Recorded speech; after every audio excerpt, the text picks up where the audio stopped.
at 770. 770 I think without a mic. First of all, it's a big zchus for me to be able to share with my colleagues. The Babish, there's no difference in ages, as we're soon going to see. We're all the same. Therefore, it's a real big zchus for me to be able to share with you. You know the story of the guy who used to buy the lottery every week? No? There was an old man. He called over his children and he told them, look, I'm leaving you a whole farm with chickens, with cows, crop. And the children told him, that's very nice, but we also want something which is called cash. That's not enough. So he went to his club, to his friends, the old man, and he asked his friends, how do you make fast cash? Besides robbing a bank, of course. So they told him there's something called a lottery. You go to the store, you buy a ticket, and then you have your winning number, and you can, for $1, you can get $100 million. So he goes right away to the store, buys a ticket, goes back the next week to the store, and he says, okay, here's my ticket, give me $100 million. And the store owner says, hey, this is not how it works, right? The numbers have to match. You're not allowed to buy the lottery, you know that. You're not 18 yet. I don't know what the laws are in California, but that's how the lottery works. So he went every week, and again he bought the lottery, and every week and he buys the lottery again and again and again. Finally he gets old and frail, so he calls over one of his children and he says, could you do me a favor and buy the lottery every week for me? Okay. And now the son goes and buys the lottery every week. And the father's getting older and more frail and more frail. Finally one day, to make a long story short, the son wins the lottery. Now he's thinking what to do. If he's going to come home and he's going to tell his father, Todd, you won $100 million, the father's going to get a heart attack from the shock and he's going to die. So what should he do? Should he tell him to or not? So he calls over the whole family and he says, what do we do? They don't know what to do. So then they call the doctor. And they ask the doctor, do you think our father will be able to have such news? Will he be able to understand it? So the doctor says, don't worry. I will come to the house, I'll sit with him and I'll break the news to him so this way he won't get any heart attacks ever. He comes to the house and the whole family is standing on the side to see what's going to happen. You know the story? Okay. No. There's no difference. The bottom line is, he sits down with Jack and he says, Jack, how are the kids? How are the cows? Everything okay? Good. Then he says, Jack, I heard you buy the lottery every week. Is that true? And Jack says, yes, every week. So he says, Jack, if I tell you that you won the lottery, what are you going to do with $100 million? So Jack tells the doctor, Doctor, if I won the lottery, $100 million, you are getting half of it. The doctor got a heart attack and died. Okay? Why did he get a heart attack and die? The answer is because it was just too much for him to be able to take. You are all Chassidus Shabbatim, and I heard this morning here by davening how you learn Tanya every day. What did Alter Rebbe say yesterday and today? That the Rebbe created a world, right? Now the Rebbe is unlimited, it's Ein Sof. Right? Today one of the children was talking about Atmos. Right? The Rebbe is unlimited. How do you take an unlimited Rebbe and put him into planet Earth? It's almost impossible. But that's what the Rebbe wants. Ribui ha'oy, too much into a little. But this is what the Rebbe wants us to do. He wants us to take this big Rebbe and make a place for him over here. And that's why there are many people who have a little bit of a problem. They get a shock when they hear this. And they say, I understand, I have to learn Gemara. But to talk about the Eibishter like that doesn't work. So as Rabbi Greenbaum said, because we are preparing now for Yud Aleph Nisan, it's a very, very good. What are you supposed to do on the day of Yom Haledet, on the day of birthday? On the day of birthday, you're supposed to sit and reflect. Who am I? What did I do until today? What am I planning to do? Am I on the right track, etc. So therefore, when it comes to your birthday of the Rebbe, what are we supposed to do? Start thinking again a little bit. Who we are, what we stand for, and what is the difference if someone goes to a Chassidus yeshiva as opposed to a yeshiva that they don't learn Chassidus. Now, so let's try to analyze that for a minute. Does anybody know what did the Baal Shem Tov? You start the whole thing of Torah Chassidus. Why did Baal Shem Tov start Chassidus? You didn't weren't learning Cheder before? Why did he start Chassidus? Does anybody know? Yeah? Does anybody know? Yes. I'm sorry? And if I learn everything else from Cheder, can't bring Mashiach? Yeah, I learn Gemara and Daf Yomi every single day. Will the one that bring Mashiach? Yes? Which light? What? I can't hear you. What does that mean? They didn't learn spirituality before? Why all of a sudden? What the Baal Shem Tov came with a new thing? Chassidus. Why? What happened all of a sudden? They didn't have Cheder for 3,500 years. Yeah? We'll try one more. Why? Let's try one more. Can I bring that light by learning Gemara? So what did Baal Shem Tov do? Yes. I'm sorry?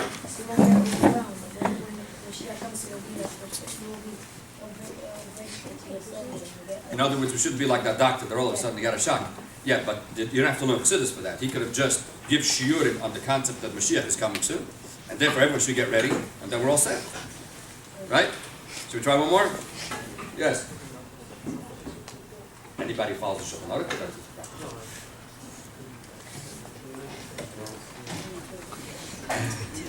Okay. Good try. Okay, one more. Sorry?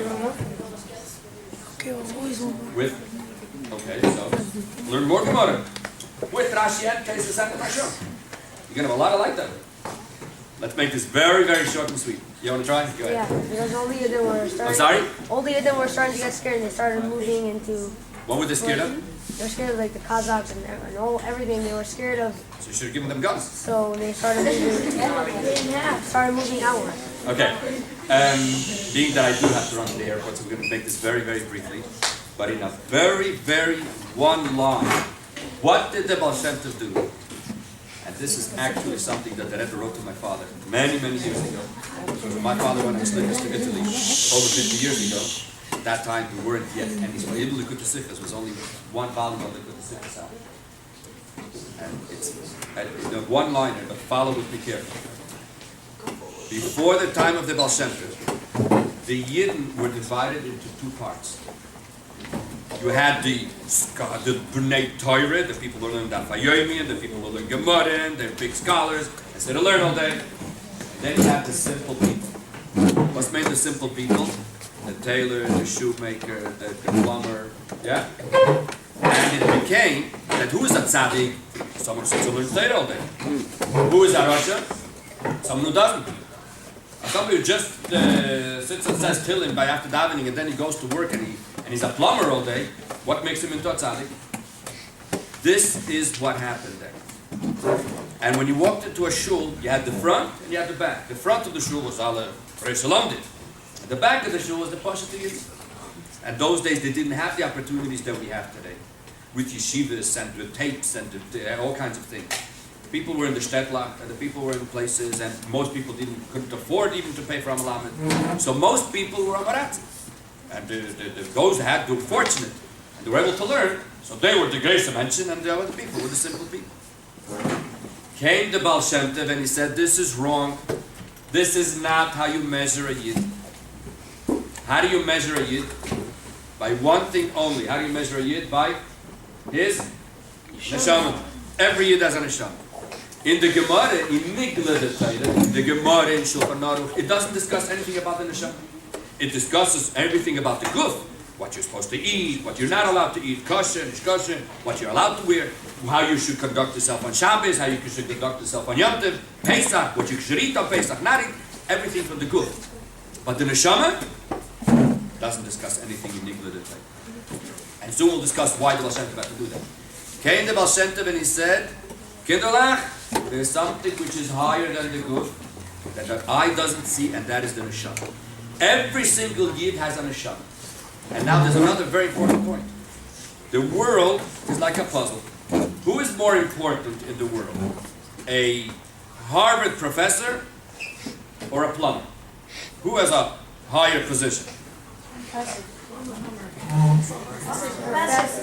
Professor. Someone who says professor, raise your hand. Why? Yes. Because he uses his intellect, his cup. Someone who says plumber. Why? Okay, let's try somebody else. It's okay. You're correct. Yes. And the head is not useful. Do you realize that in order to build a building, you need a Harvard professor that he should explain how you design the building? So which was more important, the Harvard professor or the plumber? So let's do it like this. The ones who say the Harvard professor. Would it be a perfect world if the whole world was Harvard professors? No way. What's that? Those who say plumber. If the whole world would be plumbers, would that be better? Oh, look at that.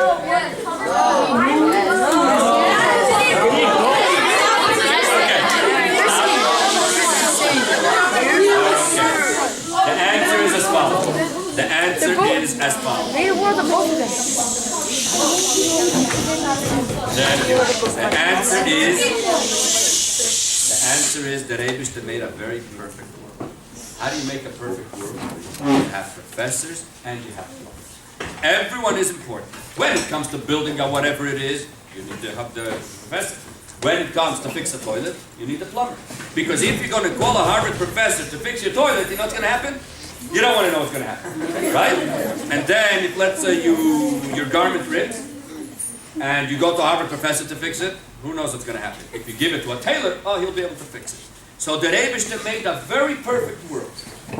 Plumbers, doctors, garbage collectors, everybody's important. Now, that's the Baal Shem Tov. Everyone has an neshama.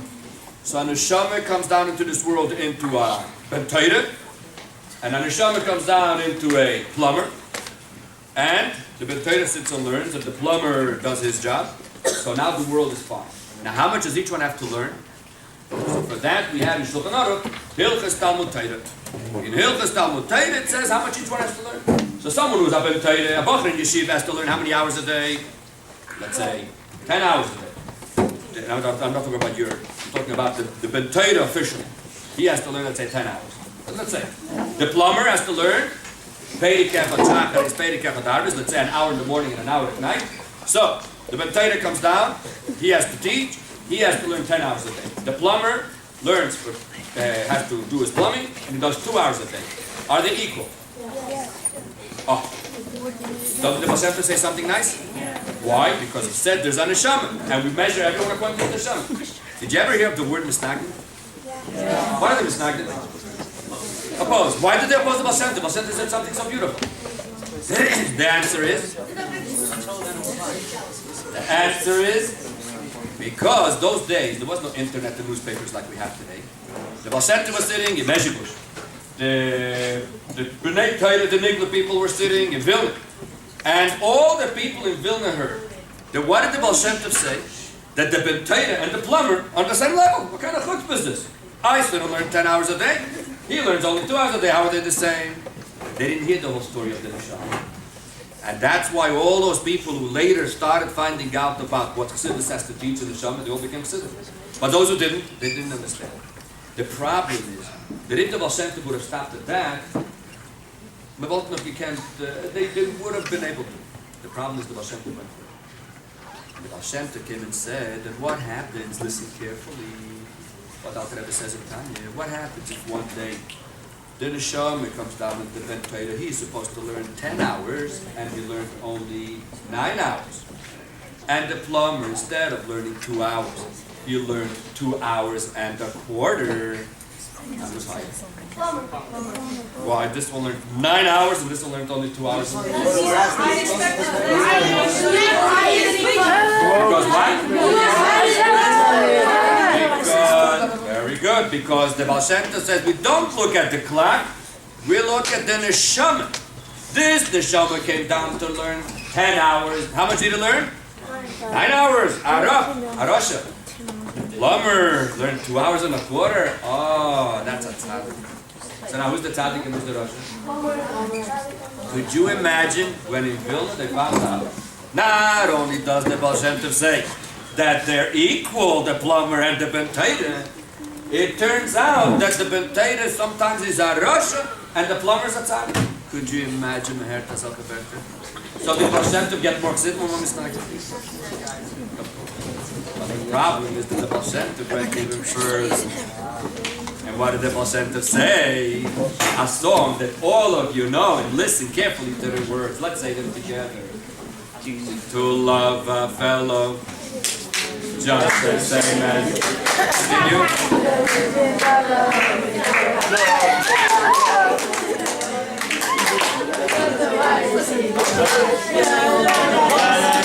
Now listen to the next words. For 70, 80 years, on the Shama, where's it?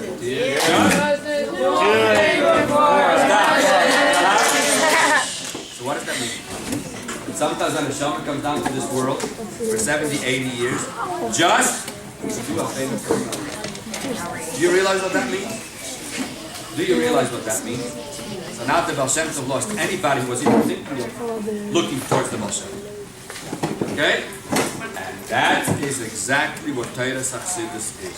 Torah Chassidus is there to teach that when we look at a Yid, what do we look at? His neshama. And therefore, before the Baal Shem Tov, when we saw a Yid Chas v'Shalom in a restaurant on Yom Kippur, eating a cheeseburger, how did they look at him?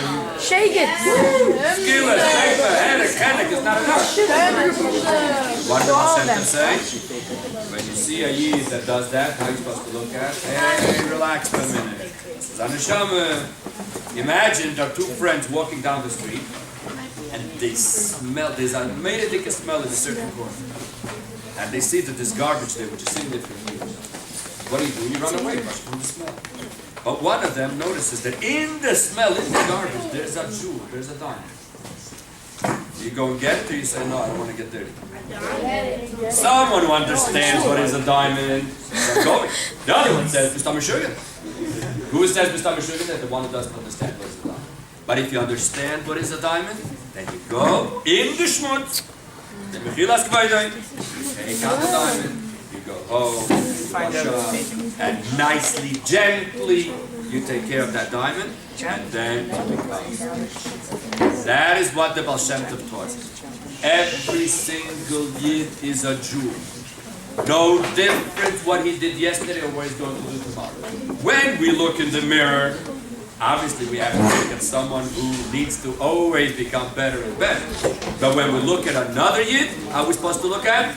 That this is a Jew. Now why did the Baal Shem Tov come and teach this? Why didn't they learn this before the Baal Shem Tov? And here it comes what all of you were saying about Mashiach. And I'm going to just say it in one word because it's very late. What's going to happen with Mashiach that we all have to get ready for? It's going to be something very, very interesting. When Mashiach comes, there's going to be something that never happened in history. There's going to be one teacher and everyone else is going to be equal. Adam Arishan, Moshe Rabbeinu, the simple Yid, the Maral Mifrag, the Alter Rebbe, they're all going to be equal. When Moshe Rabbeinu gave the Torah, there was Moshe, there was Aaron, there was the Bnei Aaron, the Shivim Skenim, the Sarei Alafim. There were levels. When Mashiach comes, there's not going to be any levels. Mashiach comes, everybody's going to be equal. Now, if we are not ready for this concept, everybody's going to be shocked.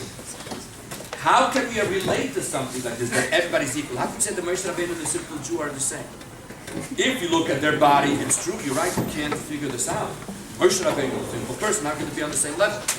But when we learn that there's something called the Neshama, and without the Neshama, as I'm sure you all learned in Tanya, that Nefesh, Ruach, and Neshama, they all come from the same level eventually. So now we can understand how everybody could be equal, and Mashiach is the Yechida HaKlalis.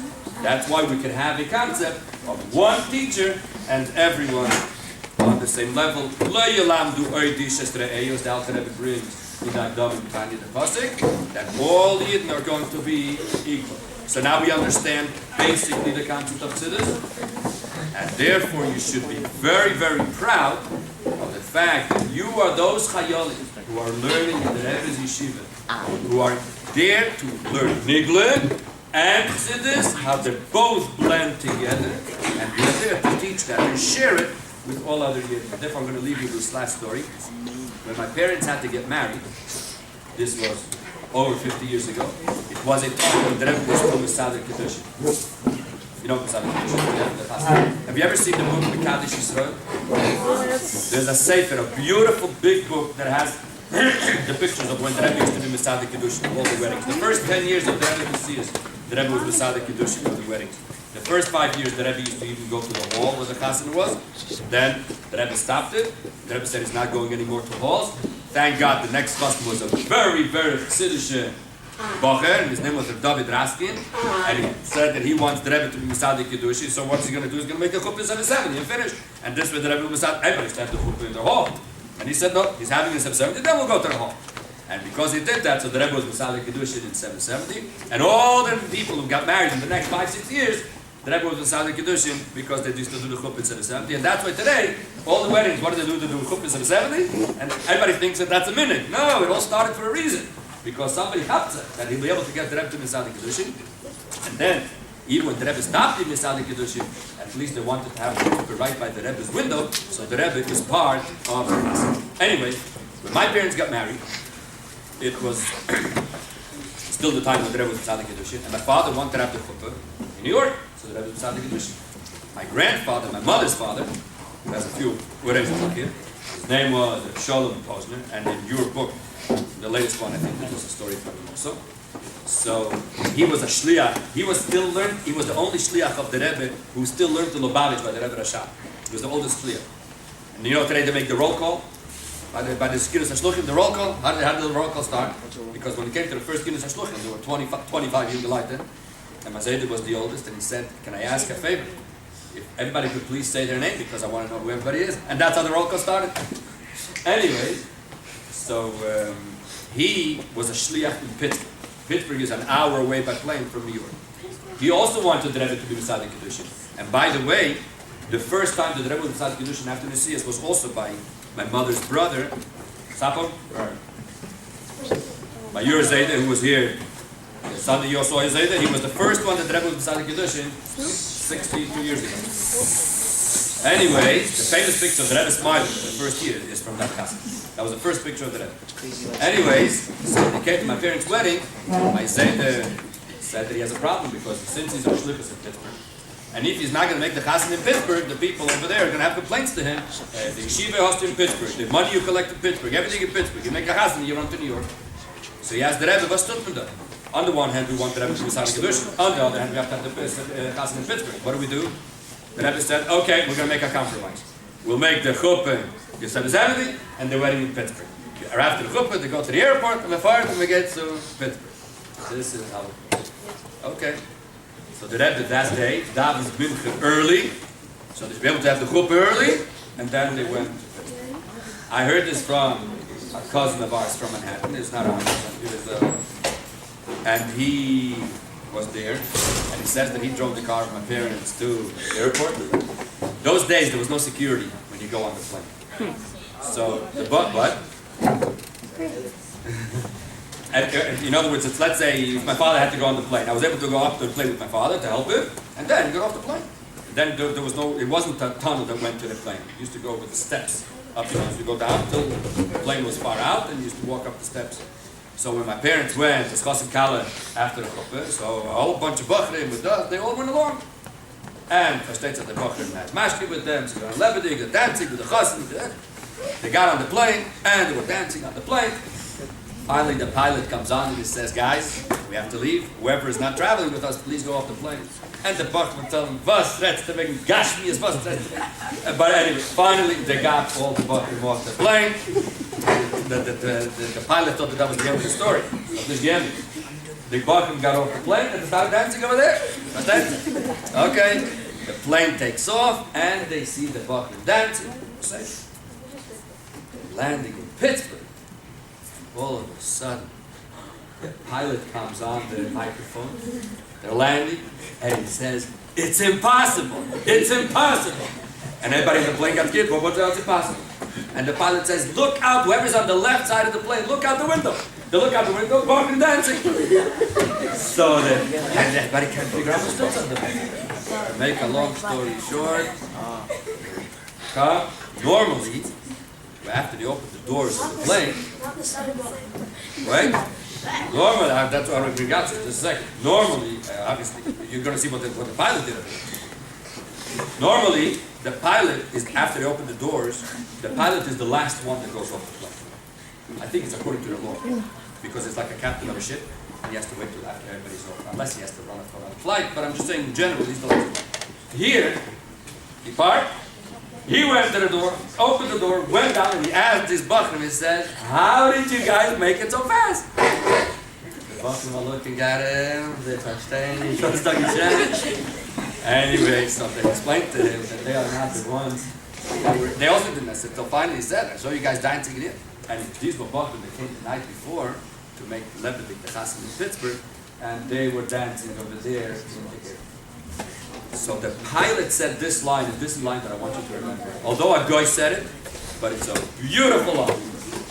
And he told these Bachram, and this is what I'm telling you.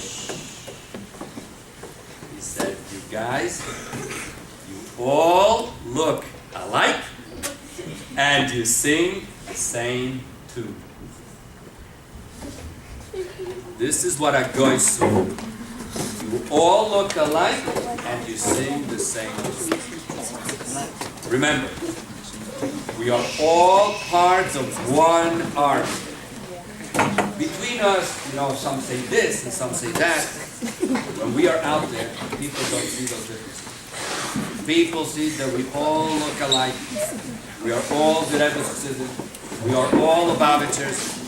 And therefore, while you're sitting in yeshiva, make sure to absorb as much as you can.